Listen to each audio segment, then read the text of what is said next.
The European Climate Service Copernicus has reported that summer 2024 sweltered to Earth's hottest on record, making it even more likely that this year will end up as the warmest humanity has ever measured. And if this sounds familiar, that's because the records the globe shattered were set just last year as human-caused climate change with a temporary boost from an El Niño keeps dialing up temperatures and extreme weather events.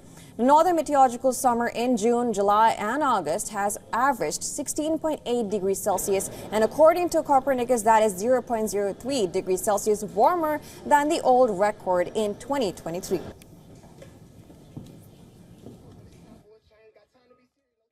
This was the warmest August and the warmest summer on record globally, and this is happening in a moment where, as we were discussing, El Niño is no longer the main driver.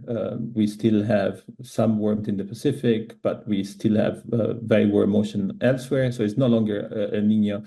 And of the many drivers of climate variability, I think one of the one we need to look into in this case as a main responsible is really the anthropogenic climate change and the increase in greenhouse gases in our atmosphere. Copernicus records go back to 1940, but American, British, and Japanese records would start in the mid-19th century. Now, according to some scientists, the last decade has been the hottest since regular measurements were taken, and likely in about 120,000 years. The August of both 2024 and 2023 tied for the hottest August globally at 16.82 degrees Celsius. We were starting from a very warm place. So January was the warmest on record, and so was February, and so on and so forth. So in a sense, we have that accumulated heat into the system. And this meant that even when we reached July, which was no longer the warmest month on record, but pretty close to it, we were already halfway into the summer.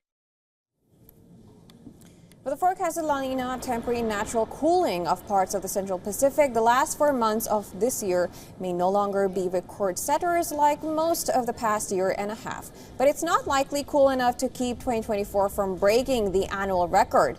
These aren't just numbers in a record book, but weather that hurts people, climate scientists said.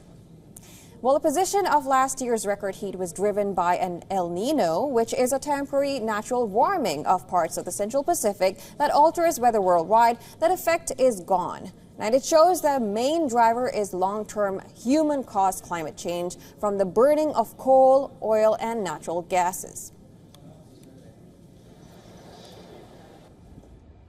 Is adding on top, and is always adding in the same direction. So it's not surprising that we see this heat wave, that we see these temperature extremes, and we are bound to see more because of these many factors, some of which are going up, some are going down. This one is constantly and consistently going up through the different years and decades.